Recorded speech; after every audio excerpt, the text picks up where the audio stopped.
Entonces, vamos a empezar con los que son los carbohidratos. Es importante porque la otra semana ya es el examen. Entonces, se supone que en el examen va a venir lo de la célula, las diapositivas que tienen de célula, va a venir lo de agua y va a venir esta presentación de carbohidratos. Y también de los dos artículos que les pasé para la tarea de esta semana, de ahí van a venir. Entonces, este es el último tema del examen. En sí, este es el tema más complicado del examen porque los otros temas pues son más complejos, no se pueden decir, son más conceptos, algo que ya manejan, algo más simple, a lo mejor algo que ya conocían y aquí pues van a encontrarse seguramente cosas que no conocían. Entonces, vamos a entrar a carbohidratos, ¿no? La unidad lleva por nombre metabolismo de los carbohidratos.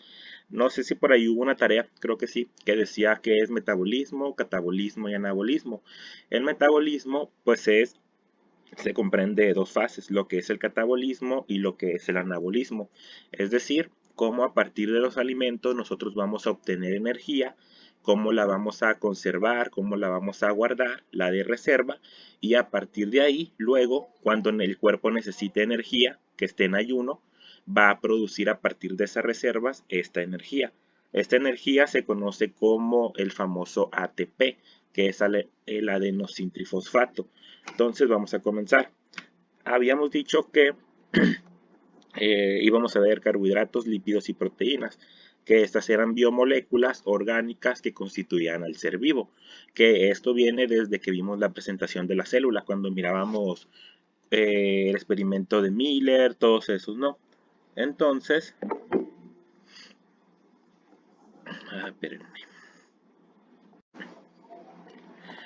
Ok, entonces, como les comentaba, habíamos visto esas tres moléculas y vamos a empezar con la primera, que son los hidratos de carbono, carbohidratos o glúcidos, llevan estos tres nombres. Entonces, los carbohidratos, como ya lo venimos viendo, son biomoléculas orgánicas, es decir, que poseen carbono, constituidas por carbono, hidrógeno y oxígeno. Digamos que estos tres elementos siempre van a tener los carbohidratos. Además, pueden tener otros elementos como nitrógeno, y lo que es el azufre, ¿no? Que si se dan cuenta, dentro de mirábamos los bioelementos que era el CHOMS, recordarán que eran carbono, hidrógeno, oxígeno, nitrógeno, fósforo y azufre. Entonces, los hidratos de carbono o carbohidratos también contienen esos elementos. ¿Cuáles son las funciones de los carbohidratos? Pues son fuente de energía, porque seguramente ustedes han escuchado hablar de la glucosa. La glucosa es la principal fuente de energía para el cerebro y pues para muchas partes del cuerpo. A partir de la glucosa, que es un artículo que les pasé, que se llama glucólisis, a partir de ahí se produce la energía. Entonces, la principal fuente de energía del cuerpo humano es la glucosa y la glucosa es un carbohidrato. Tienen funciones estructurales, forman parte de las paredes de células vegetales o de las cubiertas de ciertos animales. También cuando ustedes hicieron la célula, que vieron la membrana plasmática, vieron que había algunas estructuras que se llamaban glucolípidos, glucoproteínas, etcétera. Es decir, una glucosa con una proteína, una glucosa con un lípido unido, etcétera, ¿no? Lo vamos a ver más adelante. Sirven de reserva energética. O sea, aparte de ser la principal fuente de energía, también cuando hay en exceso, esta glucosa se va a almacenar en el cuerpo. ¿Cómo se almacena? En forma de glucógeno, en forma de almidón o algo que se llama de estranos. Entonces, principalmente este glucógeno en el cuerpo humano queda almacenado. Entonces cuando nosotros estamos en un ayuno prolongado, cuando no hemos desayunado, cuando no hemos comido, cuando vas al gimnasio, cuando vas a correr un maratón, cuando ocupas algo como una explosión de energía, es cuando esta reserva energética va a entrar en acción. Evidentemente, pues si estamos comiendo mucho y estamos nada más almacenando y no nos estamos moviendo o realizando alguna actividad, pues ya se convierte en grasa. Vamos a ver por qué la glucosa, o sea, el carbohidrato, se puede convertir en grasa. También son constituyentes de los ácidos nucleicos. No sé si ustedes recordarán el ADN, ARN. ¿Qué significa el ARN? Es ácido ribonucleico. Entonces la R viene a partir de una ribosa. Quiere decir que en la estructura del ARN se tiene ribosa y la ribosa es un carbohidrato. Y también parte de las funciones de los carbohidratos es que son metabolitos intermediarios para procesos biológicos. Es decir, de que si yo quiero llegar a C, si yo tengo A y voy a llegar a C, voy a ocupar de un B para que interfiera. Entonces ese B es un carbohidrato. Es decir, ocupo que algo me acelere una reacción para que llegue al producto final. Más o menos por ahí, ¿no? La clasificación. Los carbohidratos se van a clasificar en tres formas: en monosacáridos, en oligosacáridos y en polisacáridos. Es importante aquí decir que mono hace referencia a uno. Oligosacáridos ya son de varias uniones y polisacáridos hace referencia a mucho. Entonces, dentro de los monosacáridos vamos a encontrar la famosa glucosa, la galactosa y la fructosa. Son tres tipos de monosacáridos. Ahorita vamos a ver cómo se conforman. Y dentro de los oligosacáridos son los que van de 2 monosacáridos a 10. Y los más famosos que vamos a encontrar son los disacáridos, es decir, uniones de 2. Y aquí vamos a encontrar a la lactosa, que seguramente ustedes las han escuchado en la leche. Vamos a encontrar a la maltosa y a la sacarosa. Estos son los más famosos disacáridos que están, ¿no?, comúnmente, que se escuchan. Y luego vamos a encontrar a los polisacáridos, es decir, muchas uniones de monosacáridos. Aquí vamos a encontrar los asimilables y los no asimilables. Los asimilables son los que el cuerpo humano tiene enzimas que pueden digerir estos carbohidratos. Aquí vamos a encontrar el almidón, el glucógeno, y dice que estas dos estructuras tienen enlaces alfa. Esta A es una alfa, ¿no?, en lenguaje griego. Entonces, estos almidones y estos glucógenos son polisacáridos. Yo les digo que los polisacáridos es la unión de muchos monosacáridos. ¿Y cómo se unen? Mediante enlaces alfa. Entonces el cuerpo humano tiene enzimas que van a cortar estos enlaces alfa. Y dentro de los no asimilables vamos a encontrar la hemicelulosa, celulosa, pectinas, y estos tienen enlaces beta. Entonces, el cuerpo humano no tiene enzimas que vayan a cortar estos enlaces beta. Entonces, recuerden que aquí lo que estamos viendo es cómo el cuerpo va a hacer algo grande a algo chiquito. Es decir, cómo nosotros vamos a comer un alimento que va a tener carbohidratos y cómo va a ir pasando a través del cuerpo por los diferentes órganos, cómo van a actuar varias enzimas hasta reducirlo a su tamaño más pequeño. ¿Para qué ocupamos su tamaño más pequeño? Para que este tamaño pequeño pueda absorberse a través del intestino delgado, pueda viajar por lo que es el torrente sanguíneo y pueda acoplarse a la célula para generar ATP. ¿Dónde se genera el ATP o dónde se genera la energía? Pues en las mitocondrias. Recordarán en el tema de célula que mirábamos que las mitocondrias eran donde se formaba la energía. Entonces son esas tres clasificaciones, ¿no? Monosacáridos, disacáridos y polisacáridos. Y esta igual es la misma, simples: monosacáridos, glúcidos o carbohidratos, los más sencillos, que es 1. Los oligosacáridos, como les decían, van de 2 a 10 monosacáridos unidos. Los más famosos son los de 2, es decir, los disacáridos. Y los polisacáridos son los que son más de 10 monosacáridos. Y aquí están, ¿no?, los mismos: almidón, glucógeno, estrano. Entonces, estos que son función de reserva, vamos a ver ahorita por qué. Porque en el cuerpo humano el glucógeno es el de reserva. Función estructural, ya tiene que ver más con las células de la planta: celulosa, gilano, etc. Y aquí está el ejemplo de la glucosa.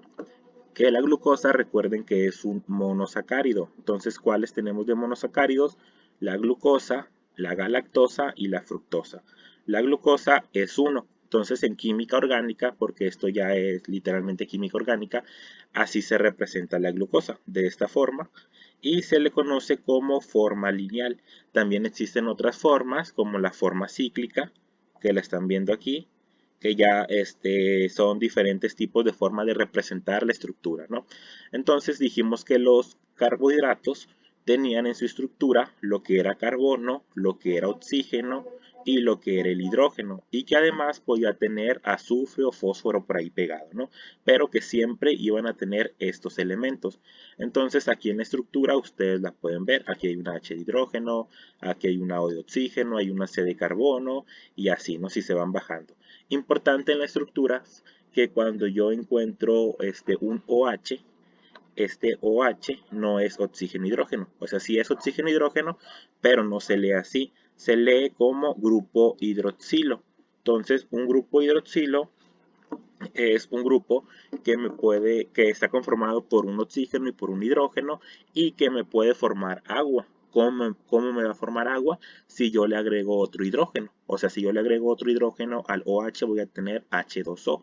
Entonces, ahorita vamos a ver cómo funciona ese aspecto, ¿no? Entonces, cuando vean OH, hace referencia al grupo hidroxilo. Cuando ustedes vean esta parte que está aquí arriba, es decir, la C, la H y el oxígeno con el doble enlace, se le conoce como grupo carboxílico. Entonces, dentro de aquí vamos a encontrar varios OH y vamos a encontrar un grupo carboxilo. Recuerden, el grupo carboxilo es el que va a contener el doble enlace. Y aquí ya están los tres monosacáridos. Vean, es la glucosa, es la galactosa y es la fructosa. Entonces, estas son sus estructuras. Generalmente, si ustedes los cuentan, van a tener 6 carbonos principales. 1, 2, 3, 4, 5, 6. 1, 2, 3, 4, 5, 6. Y así, ¿no? Porque también otra forma de clasificación es clasificarlo por el número de carbonos. Ejemplo, estos monosacáridos aquí nos dicen que son hexosas. Entonces, ¿por qué son hexosas? Porque tienen 6. También existen las ribosas porque tienen 5, pentosas porque tienen 5 carbonos. También van a existir las triosas porque van a tener 3 carbonos nada más, etcétera, ¿no? Entonces, si se dan cuenta, pues esta es la glucosa, la galactosa y la fructosa. Son las tres estructuras de los monosacáridos. Ya cuando ustedes tengan las diapositivas, pues se van a dar cuenta de los cambios, ¿no? En sí, si se dan cuenta, aquí en la galactosa el doble enlace está aquí arriba. En la fructosa el doble enlace está aquí abajo. Entonces son estructuras que van a estar conformadas por lo mismo, pero van a tener como que su diferente acomodo en el espacio. Es decir, aquí el grupo carboxilo está en el carbono 1, aquí arribita, y aquí el grupo carboxilo está en el carbono número 2. Entonces, eso depende del nombre, ¿no? Entonces es glucosa, galactosa y fructosa. Por suerte, ustedes no se van a aprender estas estructuras. No es como que en el examen vaya a decir, dibuja las 3 estructuras. Y ustedes tengan que decir, este va acá, este va por acá, etcétera, ¿no? Pero pues es para que las identifiquen y sepan de que hay 3 monosacáridos y que cada monosacárido tiene su estructura diferente. Ahora pasamos de los monosacáridos a los disacáridos. Ya vimos que los monosacáridos es glucosa, galactosa y fructosa. Entonces, los disacáridos, recuerden que son los oligosacáridos, que los oligosacáridos van de 2 a 10 uniones, pero que los más famosos y los que vamos a ver son los disacáridos, es decir, los que son de 2 monosacáridos. Entonces, ¿cómo son las uniones? Yo voy a tener la glucosa, galactosa y fructosa. Dentro de los disacáridos vamos a encontrar la lactosa, es decir, la que está en la leche comúnmente. ¿Y de qué está conformada la lactosa? La lactosa está conformada de una glucosa, aquí lo pueden ver por colores, y de una galactosa. Entonces, cuando yo uno una glucosa y una galactosa, a mí me va a dar una lactosa. Cuando yo uno una glucosa y una fructosa, aquí por los colores, glucosa y fructosa, me va a dar una sacarosa. Y cuando yo uno dos glucosas, me va a dar un disacárido que se llama maltosa. Entonces todo está en unión. Monosacáridos, recuerden, es solamente una estructura. Cuando hablamos de disacáridos son 2 estructuras unidas, es decir, 2 estructuras de eso. Entonces, si yo tengo lactosa y me dice que es glucosa y galactosa juntos, yo voy a tener esta estructura y esta otra estructura de la esquina unidas. Entonces, si yo uno estas 2 estructuras, ya se va a llamar un disacárido y me va a dar por nombre lo que es lactosa. Entonces, esto sí es muy importante que ustedes se aprendan. Cuáles son los monosacáridos y cuáles son los disacáridos y cómo surgen los disacáridos. Es decir, la unión de cada monosacárido para yo llegar aquí. Entonces, hasta ahí todo claro.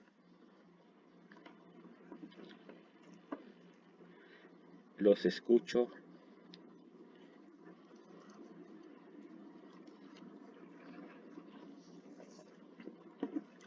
Evelyn.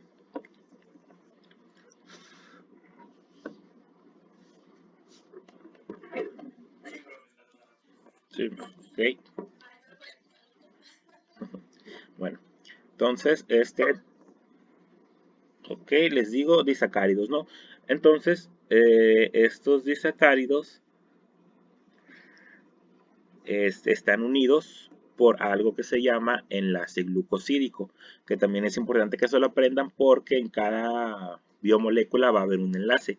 Ya vimos que en el agua se llama puente de hidrógeno, en los carbohidratos se llama enlace glucosídico.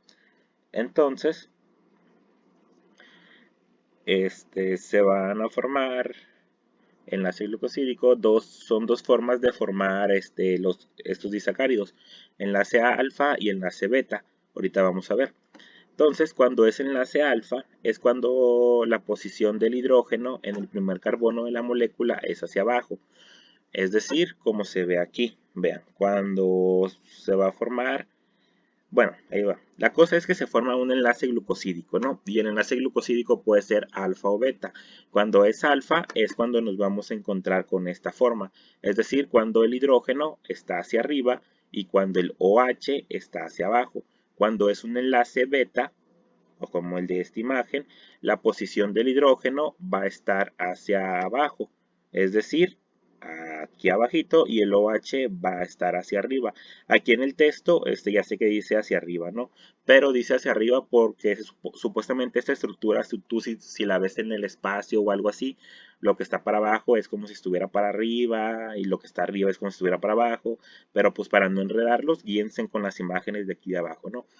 Entonces, la cuestión es que este monosacárido y este monosacárido se van a unir para formarme un disacárido y van a crear un enlace glucosídico, que ahorita vamos a verlo. Aquí está el enlace glucosídico, entonces yo tengo monosacárido glucosa, monosacárido glucosa y a esta unión me da un disacárido maltosa.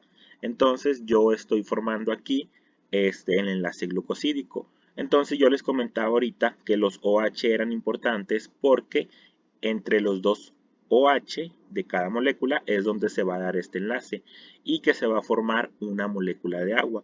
Entonces vean, de este OH de esta molécula se va a tomar un hidrógeno y de este OH de este otro monosacárido se van a tomar el OH por completo. Entonces si yo tengo OH y le agrego H, voy a obtener agua, que aquí está marcado, el agua. Entonces voy a obtener agua y voy a obtener un disacárido que va a estar unido mediante un enlace glucosídico. Entonces, enlace glucosídico alfa y ya pues 1,4, ¿no? Esto no se lo van a aprender de alfa 1,4 o algo así, pero pues lo del alfa ya vimos de dónde sale, de las posiciones, y lo del 1,4 es por cómo están enumerados los carbonos dentro de la glucosa.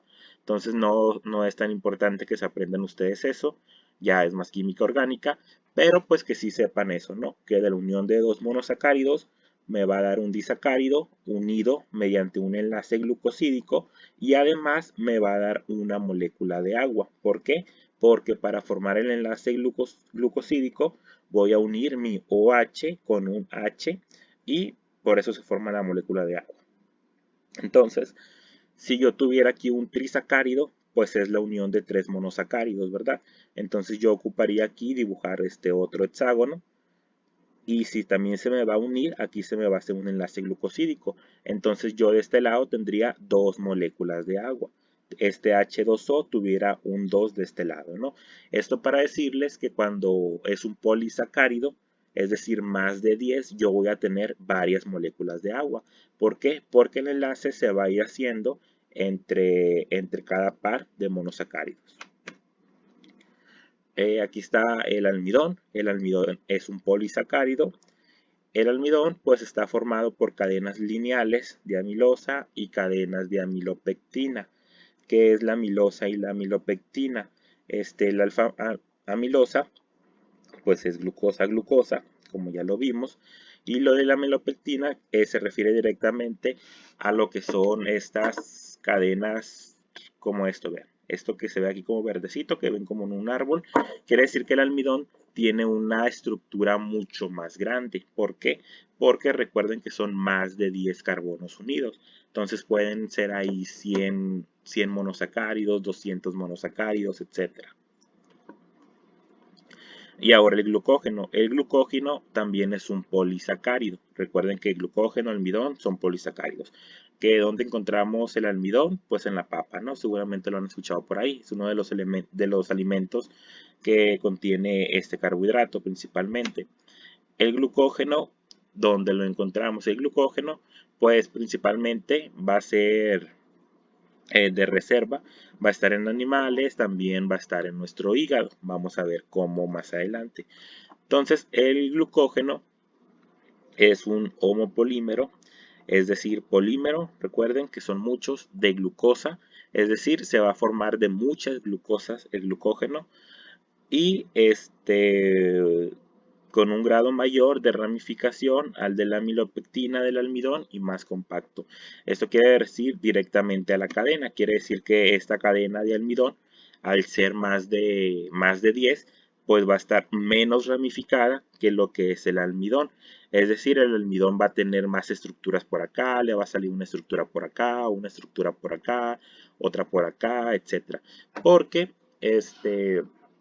estas cadenas grandes, cuando entramos a polisacáridos, ya hace referencia, como les menciono, a muchos monosacáridos unidos. Entonces, no necesariamente es como de que mi cadena vaya a ser lineal, ¿no? En estos polisacáridos yo voy a tener cadenas así, de repente aquí aparece una cadena, luego aparece una cadena, luego una cadena, luego en este aparece una cadena, luego otra por acá, luego otra por acá y así, ¿no? Entonces a eso hace referencia lo que es almidón y glucógeno. Y las fuentes de carbohidratos pues están en todos los alimentos, ¿no? Principalmente en aquellas papa, tortilla, panes, en algunas semillas. Generalmente cuando tú te vas a poner a dieta siempre te dicen eso, ¿no? De que hay que dejar las tortillas, los panes, etcétera, porque son los principales fuentes o fuentes ricas donde se encuentran estos carbohidratos. Entonces más adelante vamos a ver que ¿qué se requiere dejar? ¿Qué alimento cuando quieres bajar la producción de energía o de grasas? Entonces, ahora vamos a entrar ya al tema más importante. Lo de ahorita fue como que la introducción para ya entrar a esto. Entonces, vamos a entrar a lo que es el metabolismo de los carbohidratos. Y aquí, en metabolismo, entra un término que se llama digestión. Entonces, la digestión de los carbohidratos, estos carbohidratos, va a comenzar en la boca. Entonces, ¿cómo va a comenzar? Una vez que yo estoy comiéndome un pan, una tortilla, un alimento, comida, etcétera, yo voy a tener en mi boca masticando este alimento. Entonces, ¿por qué se dice que hay que masticar bien los alimentos? Porque la digestión de los alimentos comienza en la boca. Entonces, a partir desde que está mi alimento en contacto con la saliva, ya se está realizando esta digestión. Entonces, en la saliva nosotros tenemos una enzima que se llama amilasa salival o se llama ptialina. Entonces, esta amilasa salival o ptialina me va a hacer una hidrólisis del almidón, me va a hacer una hidrólisis parcial, ¿no? Es decir, recuerden, si yo estoy comiendo una papa, ejemplo, yo estoy comiendo carbohidratos ya en su más alto nivel, es decir, en polisacáridos, ¿no? Entonces, cuando hablamos de hidrólisis, lisis hace referencia a corte o que se rompe. Entonces, estamos hablando de que estamos rompiendo enlaces glucosídicos en nuestra boca, pero no vamos a romper todos, nada más es una hidrólisis parcial. Es decir, se van a romper algunos, pero otros no. Los otros se van a romper en otros órganos. Vamos a verlo también a continuación. Entonces, yo estoy mascando mi alimento, se está mezclando con la saliva y se están cortando estos enlaces glucosídicos. Entonces, si yo tengo un polisacárido en mi alimento, ¿qué me va a dar como producto? Me van a dar disacáridos y me va a dar otros oligosacáridos. Es decir, me van a formar de dos. También puede ser que se formen de 3, de 4, de 5 hasta 10, recuerden. Entonces, ¿alguien sabe cómo se llama la mezcla de saliva en la boca? Justo con el alimento. Es el bolo, ¿no? Sí, es que se me fue. Se le llama bolo alimenticio. Recuerden, la mezcla de saliva con el alimento se conoce como bolo alimenticio. Entonces, este bolo alimenticio, una vez que llega al estómago, es decir, una vez que nosotros lo pasamos por la boca, pasa por el esófago, lo que es el tubito, y llega ya a lo que es el estómago. Bueno, este es un estómago, ¿no? Una vez que llega al estómago, la ptialina, o sea, la enzima de la boca, va a ser inhibida, o sea, va a dejar de funcionar por el ácido clorhídrico del estómago. Entonces, hasta el estómago deja de funcionar lo que es la ptialina o la amilasa salival. Entonces, se va a dar lo que es el vaciamiento del contenido gástrico. Y este alimento o este triturado que ya tenemos va a pasar al intestino, donde van a ocurrir que estos carbohidratos sean digeridos. También importante comentarles que no viene aquí, siempre se los dejo de tarea, pero se me olvidó esta vez. Es esto, ¿no? Bolo alimenticio, que es el alimento con la saliva. Una vez que llega al estómago, este bolo alimenticio y se junta con el ácido clorhídrico, se le conoce como quimo. Quimo, es la Q-U-I-M-O, quimo. Entonces, eso es importante, son preguntas de exámenes que siempre les pongo de tarea, pero esta vez se me pasó, pero pues para que lo apunten por ahí, ¿no? O lo recuerden. Entonces, la digestión de los carbohidratos se va a realizar casi por completo en el intestino delgado. Ya vimos que en la boca hubo una hidrólisis parcial de estos carbohidratos, pero por completamente se va a realizar en el intestino delgado. Entonces va a surgir lo que es la amilasa pancreática. Ya vimos ahorita la amilasa salival, pues viene de la saliva. Ahora la amilasa pancreática, pues va a venir del páncreas. Y esta amilasa pancreática va a actuar sobre ¿qué? Va directamente sobre el almidón. Recuerden que el almidón es un polisacárido, es decir, que tiene más de 10 monosacáridos unidos. Entonces, esta amilasa es una enzima. Entonces, las enzimas, hay muchas enzimas que también tienen que ver con sus terminaciones. Las que son asa, pues son las que van a cortar. Entonces, asa corta a qué? Al amil, el que es el almidón. Entonces, la amilasa pancreática va a cortar al almidón. ¿Para qué lo va a cortar? Para hacer las cadenas más pequeñas. Entonces, esta amilasa pancreática va a cortar y va transformándonos en maltosa, maltotriosa y destrina. Y aquí tengo otra que dice que en el intestino delgado se da la digestión química de los hidratos de carbono, carbohidratos o glúcidos. Entonces dice por aquí que en esta parte se va a completar esta digestión química de los carbohidratos y la mayor parte de ellos en el intestino delgado proximal, es decir, en la entrada del intestino delgado. Entonces, vean aquí, aquí en el intestino delgado yo voy a tener otras enzimas que se van a llamar sacarasa, destrinasa, maltasa y lactasa. Entonces, la enzima sacarasa, ¿a qué creen que a quién creen que va a cortar ustedes? Ya vimos que asa es de cortar, ¿no? Entonces tenemos por acá sacar. Entonces hay un disacárido, recuerden, que se llama sacarosa. Entonces la sacarasa va a actuar sobre este disacárido, sobre el disacárido sacarosa. La maltasa, vimos ahorita que hay un disacárido que se llama maltosa, que está formado por dos glucosas. Entonces la maltasa va a actuar sobre el disacárido maltosa. Entonces si es un disacárido, recordarán que son dos hexágonos, ¿no? Supongo que eso es un hexágono, para no tardarme mucho. Entonces aquí está el enlace glucosídico, que es esta línea que los une. Entonces la maltasa, bueno, aquí tenemos glucosa, glucosa. La enzima maltasa va a venir y va a romper este enlace. Entonces me va a formar los dos monosacáridos sueltos otra vez. Y la lactasa, pues sobre qué creen que vaya a actuar. Va a actuar sobre el disacárido lactosa. Entonces la lactosa también son dos, recuerden, dos monosacáridos unidos y va a ser lo mismo. Va a venir y va a romper este enlace. Entonces, con que ustedes sepan eso, que en el intestino delgado se va a dar esta digestión por completa de los hidratos de carbono, que son estas enzimas las que van a cortar a los disacáridos. Pero antes de esta vamos a tener la amilasa pancreática. La amilasa pancreática va a ir sobre el almidón.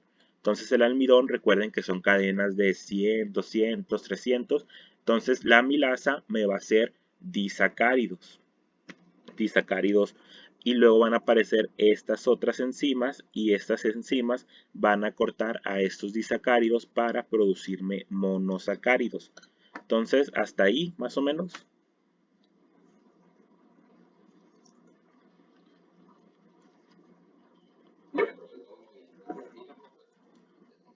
Sí, sí. Lo bueno que se la estoy grabando por si luego se traba. Es eso. Entonces, aquí tenemos los disacáridos más comunes. Yo les decía que íbamos a ver estos tres, ¿no? Porque son los más comunes. También existen pues otro, isomaltosa, trealosa, celobiosa, maltosa, etcétera, ¿no? Pero nosotros nos vamos, bueno, no, no. Nosotros nos vamos a enfocar en la maltosa, en la lactosa y en la sacarosa. Entonces, vamos a obtener moléculas de glucosa, galactosa y fructosa. Recuerden, ¿por qué? Porque la lactosa está conformada de una glucosa y de una fructosa. La maltosa está conformada de dos glucosas y la sacarosa está formada de una glucosa y una galactosa. Entonces, estos son los disacáridos más comunes y estas enzimas que están aquí me van a producir estos monosacáridos, glucosa, galactosa y fructosa. Entonces, recuerden que la cuestión del metabolismo es hacer las moléculas pequeñas para que puedan atravesar al torrente sanguíneo. Entonces, ¿cómo vamos a hacer las moléculas pequeñas? Pues a través de las enzimas, a través de la amilasa salival, a través de la amilasa pancreática y a través de esas enzimas que vimos, la sacarasa, la lactasa, la maltasa. Entonces ya hicimos estas moléculas pequeñas y estas moléculas tienen que ser absorbidas al torrente sanguíneo para que de ahí viajen a todas las células y se acoplen a donde se necesita energía. Entonces vamos a tener ya los monosacáridos porque los monosacáridos es la molécula más pequeña. Entonces tenemos que la glucosa y la galactosa van a utilizar transporte activo. Recordarán que el transporte activo es aquel que utiliza energía. Entonces, este va a utilizar un transportador que se llama SGLUT1. Y cuando haya grandes concentraciones de glucosa de galactosa, también se va a utilizar un transportador que se llama GLUT2. La fructosa, que es el otro monosacárido, va a entrar por difusión facilitada, que es un tipo de transporte, y va a utilizar GLUT5, que es un tipo de transportador. Y una vez que van a utilizar GLUT2 del interior de la célula a la sangre. Entonces, ¿para qué son esto? Aquí ya estamos hablando de la absorción de los carbohidratos. Es decir, aquí ya están en el intestino delgado, recuerden, ya están en sus moléculas más pequeñas, entonces van a necesitar de estos transportadores para que puedan atravesar las células y vayan al torrente sanguíneo. Entonces, glucosa y galactosa es GLUT1 y fructosa GLUT5. Entonces, estos monosacáridos o moléculas pequeñas van a atravesar la mucosa y van a pasar al torrente sanguíneo a través de los capilares de las vellosidades. Recordarán ustedes que en el intestino delgado hay como que muchas grietas así y hay muchas vellosidades. Entonces, estas vellosidades están en constante movimiento y eso sirve para que se absorban. Entonces, digamos que está el intestino delgado aquí y esto ya es la sangre. Entonces, la glucosa por aquí se va a encontrar con un SGLUT1 y aquí va a venir una glucosa, se va a acoplar y va a poder atravesar al torrente sanguíneo. Si fuera una fructosa, pues se ocupa un GLUT5 para poderse acoplar y poderse llegar al torrente sanguíneo, es decir, para atravesar y ser absorbido. Con eso hace referencia al GLUT1, GLUT5, GLUT2. Entonces aquí también hay una imagen que nos dice la glucosa y la galactosa. Aquí está el SGLUT1, va a entrar a esta célula y luego recuerden que todas van a ocupar del GLUT2 para llegar al torrente sanguíneo, que aquí la sangre sería la de color verde. La fructosa, recuerden que ocupa GLUT5 para poder atravesar y luego para llegar a la sangre ocupan GLUT2. Entonces, glucosa, galactosa ocupan SGLUT1, fructosa ocupa GLUT2 y las tres van a ocupar de GLUT2 para poder pasar a lo que es la sangre. Entonces aquí ya vemos en la línea verde que ya está la glucosa, ya está la galactosa, ya está la fructosa, es decir, ya están los monosacáridos en la sangre, es decir, de aquella papa, de aquella torta, de aquel taco de chicharrón que nos comimos, etcétera, ya el cuerpo lo descompuso, ya el cuerpo hizo sus moléculas más pequeñas y ya están en la sangre. Entonces eso es parte del metabolismo.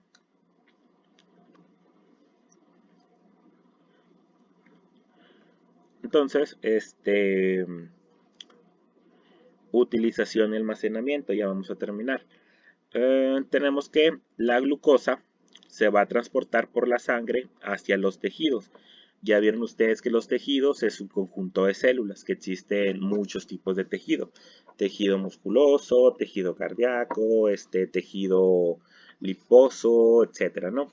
Entonces, una parte de esta glucosa se va a almacenar como glucógeno. ¿Dónde? En el hígado y en los músculos. Entonces, si se dan cuenta ustedes, el glucógeno es un polisacárido, ¿verdad? Y la glucosa es un monosacárido. Entonces, ahora vamos a ir al revés. Si nosotros ya comimos un polisacárido, como el almidón, y lo transformamos en glucosa, que es monosacárido, este monosacárido ocupamos llevarlo a glucógeno. Y el glucógeno es un polisacárido. Entonces, ya rompimos todo el alimento para obtener su tamaño inferior y ahora lo vamos a volver a llevar a un tamaño grande. Entonces, a este tamaño grande se le va a conocer como glucógeno, que el glucógeno ya vimos ahorita que son más de 10 y que se almacena en el hígado y en el músculo y que es a base de pura glucosa. Entonces a este proceso, y aquí entran palabras que tienen que aprenderse, se le conoce como glucogenogénesis. La glucogenogénesis es la síntesis de glucógeno, incorporando repetidas unidades de glucosa, es decir, va a ser muchas glucosas unidas y a esto se le conoce como ruta anabólica. Recordarán que en metabolismo hay catabolismo y anabolismo. Entonces, catabolismo es cuando vamos de más a menos, como ahorita lo vimos con el almidón a glucosa, es decir, con el alimento y por todas las fases que pasó dentro del cuerpo. Y el anabolismo es cuando a partir de algo menor, como esta glucosa, se va a transformar lo que es el glucógeno. Entonces, a esto se le llama glucogenogénesis. Y aquí pues se tienen que aprender esas palabritas para que se les haga más fácil. Génesis es formación y luego la palabra dice glucógeno. Entonces, glucógeno, génesis, formación de glucógeno. Y esta formación de glucógeno se da cuando yo tengo o voy a unir varias glucosas y se va a almacenar en el hígado y en los músculos. Entonces, ¿para qué yo quiero esta reserva de glucosa?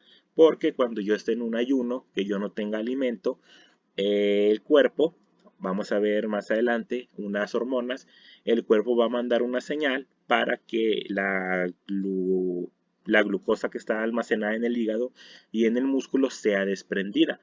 Entonces, a partir de esa glucosa, el cuerpo pueda tener energía para realizar sus funciones vitales. Entonces, a ese proceso se le llama glucogenogénesis. Y apréndanselo así, glucógeno y génesis, formación. Formación de glucógeno y es la incorporación de varias unidades de glucosa. Ahora, conversión en grasa. Cuando yo adquirí mucho alimento, estoy comiendo demasiado, etcétera, pues voy a tener mucha glucosa en sangre.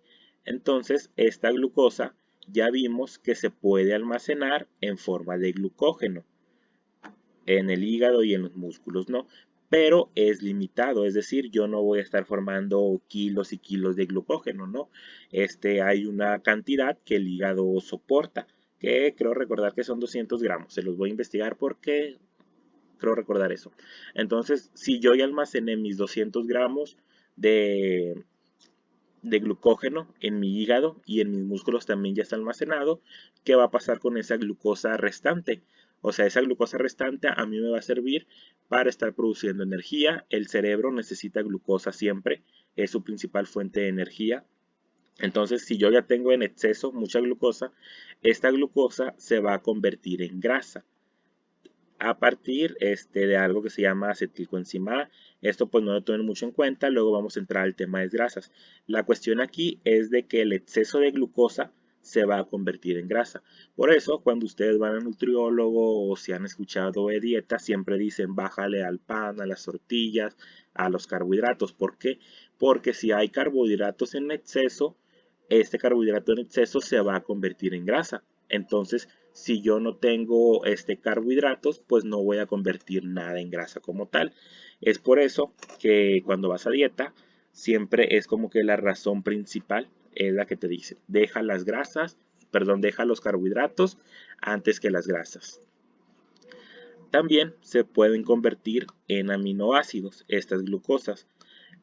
También lo vamos a ver cuando entremos en aminoácidos. La cuestión es esa, ¿no? Que el exceso de glucosa se puede convertir en grasa o se puede convertir en aminoácidos.